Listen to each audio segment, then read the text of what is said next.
जय हिंद दोस्तों। अगर आपको याद हो कि अमेरिका ने 2021 के टाइम में रसिया के ऊपर ये एलिगेशंस लगाया था कि रसिया कहीं न कहीं स्पेस के लिए एक न्यूक्लियर प्लांट की प्लानिंग कर रहा है, जिसे रसिया लगातार बार-बार और रिसेंट की हम बात करें तो यहाँ पर रिसेंटली 20 फरवरी को भी यहाँ पर रसिया ने डिनाई किया कि हम ऐसा किसी भी प्लानिंग को लेकर काम नहीं कर रहे, खासकर न्यूक्लियर वेपन्स जो कि स्पेस में पहुंचाने को लेकर जो बात की जा रही है। लेकिन यहाँ पर रिसेंटली अब ये अपडेट निकल के आ रहा है कि रसिया और चाइना न्यूक्लियर रिएक्टर या हम इन शॉर्ट ये कहे कि न्यूक्लियर पावर प्लांट को सेटअप करने की कोशिश कर रहे हैं, खासकर मून में।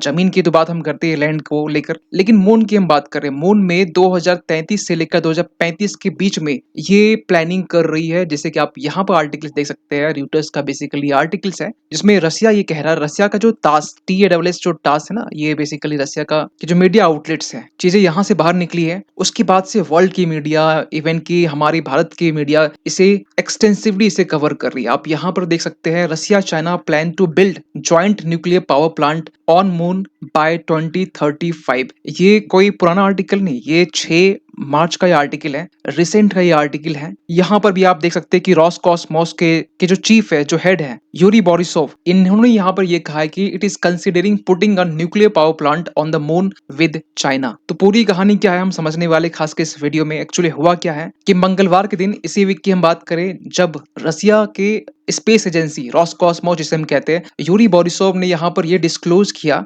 फ्यूचर ल्यूनर सेटलमेंट को लेकर, और जिसमें बेसिकली जिक्र किया गया मून पर न्यूक्लियर पावर प्लांट को बनाने को लेकर विद चाइना के साथ में। टाइमिंग जो रखा गया 2033 और 35 रखा गया, किसी किसी मीडिया आउटलेट्स में 35 बोला जा रहा है, लेकिन ये जो time period, accurate time period 33 और 35 के बीच बोला जा रहा है। और ऐसा नहीं कि ये अचानक चाइना और रसिया एक साथ आ गए, इसके पहले भी हमने देखा है कि ये आज से 3 साल पहले मार्च 2021 की हम बात कर रहे हैं, जब रसिया और चाइना के बीच में एक memorandum of mutual understanding sign हुआ था, और वहां से बेसिकली ये चीजें निकल के आती है। आपको बता दें कि रसिया की तरफ से जो रॉसकॉस्मोस है और चाइना की जो स्पेस एजेंसी है, या मीन शॉर्ट ये कहे कि चाइना नेशनल स्पेस एडमिनिस्ट्रेशन, दोनों के बीच में ये डील साइन होती है, एक MOU साइन होता है, जिसमें बेसिकली ये दोनों देश आपस में कॉपरेट करेंगे, खासकर इंटरनेशनल ल्यूनर रिसर्च स्टेशन को स्टैब्लिश करने को लेकर। लेकिन यहाँ पर इस बात की जिक्र नहीं की गई कि हम लोग मून पर न्यूक्लियर पावर प्लांट को सेटअप करेंगे, लेकिन फाइनली अब चीजें निकल के सामने आ रही है। इवन की बोरिसोव ने यहाँ पे एक बात और कहा है कि इसमें चाइना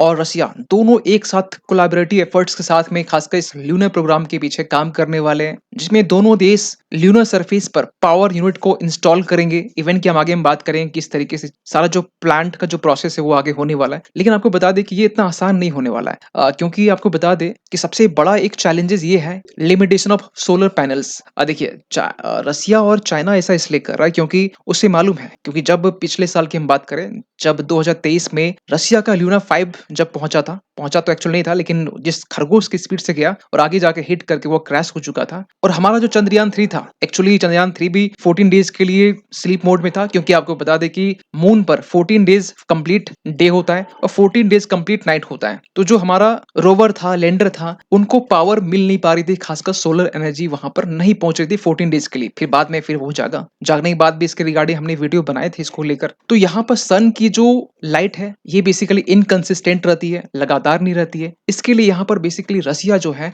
वो यहाँ पर न्यूक्लियर पावर प्लांट को डिप्लॉय करने की बात कर रहा है, ताकि मून पर उसे एक रिलायबल एनर्जी सप्लाई लगातार मिल सके, कॉन्टिन्यूस मिल सके, क्योंकि सारा खेल इलेक्ट्रिसिटी का है, और इसकी डिमांड अगर कम होती है तो बेसिकली जो सेटलमेंट है, जो पावर प्लांट है, वो फिर और डिले और सेटलमेंट में और भी इश्यूज क्रिएट हो सकते हैं। सो ये बेसिकली पूरा जो प्लानिंग है वो एक्शन में कैसे कन्वर्ट होने वाला है, इसके लिए रसिया ने अपने साइड से कहा है, रसिया के जो चीफ है, जो रॉसकॉस्मोस के हेड, उन्होंने ये कहा कि ये जो प्रोजेक्ट है इनिशियल स्टेज में बेसिकली जो भी सूटेबल ल्यूनर साइट होने वाले, यानी कि जो मून है उसमें जो साइट है लूनर साइट, इसको सबसे पहले ये सेलेक्ट करेंगे कि कौन सा सूटेबल साइट ये एक्चुअली होने वाला है। उसके बाद जो इसेंशियल वेरीफाइंग जो टेक्नोलॉजीज है इसको यहाँ पर यूज किया जाएगा, बेसिकली सेफ ल्यूनर लैंडिंग के लिए, क्योंकि ल्यूना 25 के बाद में जो रसिया है वो बिल्कुल अलर्ट हो चुका है, क्योंकि रसिया ल्यूना 25 को अप्रॉक्स 47 ईयर्स के बाद ये छोड़ा था, जो कि जाके क्रैश हो चुका था। और एक समय था जब रसिया का जो बेसिकली स्पेस में डोमिनेंस हुआ करता था। लेकिन उसी तरीके से आज रसिया जो है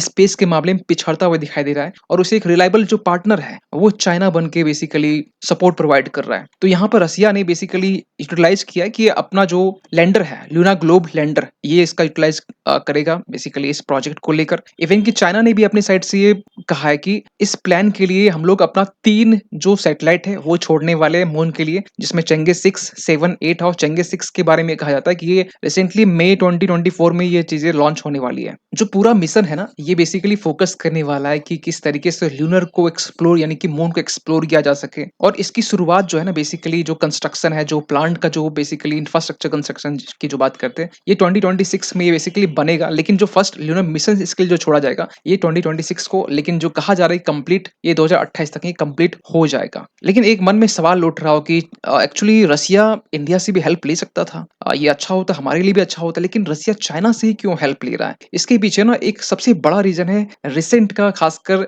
चाइना का स्काईनेट जो प्रोजेक्ट है सक्सेसफुली से, जो एक पिछले टाइम से रहा है। आपको बताना चाहते हैं कि रसिया का स्काईनेट जो प्रोजेक्ट है ये टेरेस्ट्रियल वीडियो सर्विलांस एक नेटवर्क है, जो बेसिकली आपको बताना चाहते हैं पूरे चाइना में ये सर्विलांस करता है। इसके लिए चाइना ने यहाँ पर 600 मिलियन जो कैमराज है वो यहाँ पर लगाए हैं, खासकर सर्विलांस करने के लिए। और कहा यह जाता है कि ये पूरे वर्ल्ड में, पूरे अर्थ में हम बात करें तो चाइना का ये बेसिकली सबसे बड़ा एक प्रोजेक्ट है जो बेसिकली सर्विलांस को लेकर है। और इसी के लिए यहाँ पर चाइना ने ये भी सोचा है कि अर्थ का जो लार्जेस्ट सर्विलांस नेटवर्क, जो कि ल्यूनर एसेट्स के ऊपर मॉनिटर करेगा, इसके ऊपर सर्विलांस करेगा, इसको लेकर कहा जा रहा है कि इसके ऊपर भी जो कैमराज है वो बेसिकली यहाँ पर डिप्लॉय करने वाले ल्यूनर एसेट्स को मॉनिटर करने के लिए। इसीलिए यहाँ पर रशिया ने चाइना का बेसिकली हेल्प लिया। और रिसेंटली चाइना ने यहाँ पर मून की बात करें या अदर स्पेस रिगार्डिंग जो सैटेलाइट्स की बात करें, इसके रिगार्डिंग बहुत सारा जो प्रोग्रेस है अभी चाइना ने किया है। सो एक मन में सवाल उठता हुआ कि ये जो प्लांट है, क्योंकि भारत में या कहीं भी हम बात करें, जो न्यूक्लियर पावर प्लांट है,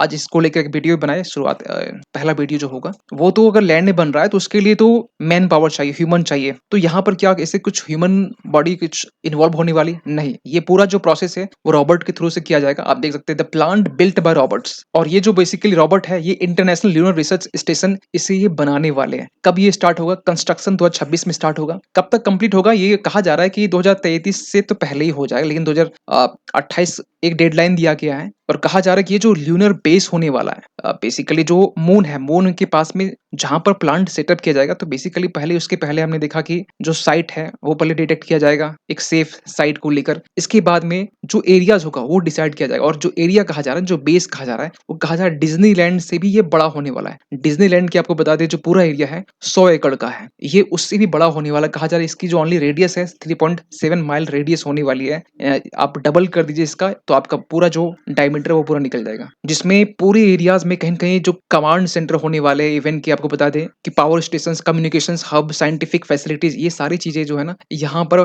प्लांट में सेटअप होने वाले हैं। यहाँ तक कि जो एक फ्लीट ऑफ रॉबर्ट्स यहाँ पर जाने वाला है, जो बेसिकली जिसमें टेक्निकल ल्यूनर रॉबर्ट्स होने वाला है जो रिसर्च करेगा। मतलब रॉबर्ट्स की एक फ्लीट अलग से जाएगी जो बेसिकली रिसर्च में इन्वॉल्व होगी, और जंपिंग रॉबर्ट होगी, उसमें कुछ सेवरल स्मार्ट मिनी रॉबर्ट्स होगी, जिसे बेसिकली डिजाइन किया गया है अर्थ सर जो सैटेलाइट है, जो सरफेस के अर्थ सैटेलाइट, उसको एक्सप्लोर करने को लेकर। तो कहा जाता है इसके पास खुद की अपनी सैटेलाइट होगी जो बेसिकली रिमोट सेंसिंग के लिए, नेविगेशन के लिए, कम्युनिकेशन के लिए होने वाली है। लेकिन ऐसा नहीं कि मतलब रशिया चाइना ये पहली बार कर रहे हैं। इसके पहले अगर हम देखें थोड़ा डेटा को ट्रैक करें तो नासा ने इसके पहले यहाँ पर एक लंबे टाइम से न्यूक्लियर रिएक्टर्स को यहाँ पर का जो कॉन्सेप्ट है एक्सप्लोर करने की कोशिश कर रहा है। और इसके लिए आपको बताना चाहते हैं कुछ डेटा के साथ में कि अपोलो 11 जो मिशन था नासा का 1969, जब इसे सबसे पहली बार जो ह्यूमंस लैंड किए थे मून में, और इसके बाद जब अपोलो 12 जब एस्ट्रोनॉट जिसमें एम्प्लॉय किए गए थे, उसमें न्यूक्लियर जनरेटर यूज किया गया था बेसिकली इलेक्ट्रिसिटी को सप्लाई करने के लिए। क्योंकि मून में आपको पता है कि अगर लंबे टाइम तक रहते हैं तो आपको वहां पर आप एक्सप्लोर तभी कर पाएंगे जब आपके पास में इलेक्ट्रिसिटी होगी, एनर्जी होगी। तो वो इलेक्ट्रिसिटी कहाँ से आएगी? सोलर एनर्जी से। अगर वहां पर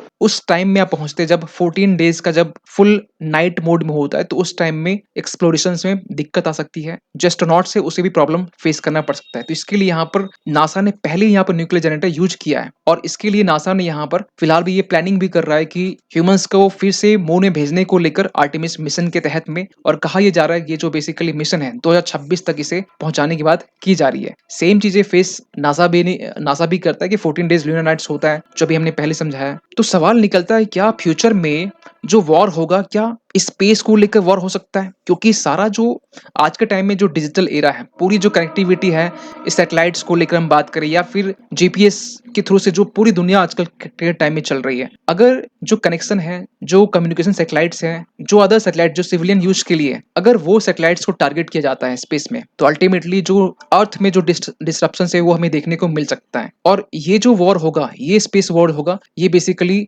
बॉर्डर वॉर से, बाकी जो मिलिट्री वॉर से ये कुछ बड़ा होने वाला है। तो यहाँ पर एक सवाल सबसे पहला निकलता है कि क्या इसके लिए जो शुरुआत है वो चाइना, रसिया वर्सेस यूएसए के बीच में होगा, या फिर देखिए एक्सपर्ट्स तो मानते हैं कि जो स्पेस वॉर होगा या अगला जो तीसरा युद्ध होने की जो संभावना है, ये बेसिकली चाइना इसमें इंक्लूड होगा ही। कहा यह भी जा रहा है, देखिए भारतीय जो किताब से जो एक्सपर्ट्स हैं, जो भविष्यवाणी जो की गई है कि जो युद्ध होगा, तीसरा युद्ध, विश्व युद्ध, वो बेसिकली भारत और चाइना के बीच में ये शुरुआत हो सकता है। लेकिन कुछ एक्सपर्ट, वेस्टर्न एक्सपर्ट्स ये भी मानते हैं ये जो युद्ध होगा ये बेसिकली रसिया और आपका जो यूएस है, इनके बीच में शुरुआत हो सकता है। लेकिन इन तमाम चीजों को लेकर आपका क्या मानना है, कमेंट कीजिएगा। मिलते किसी अगले वीडियो में, तब तक के लिए थैंक यू सो मच।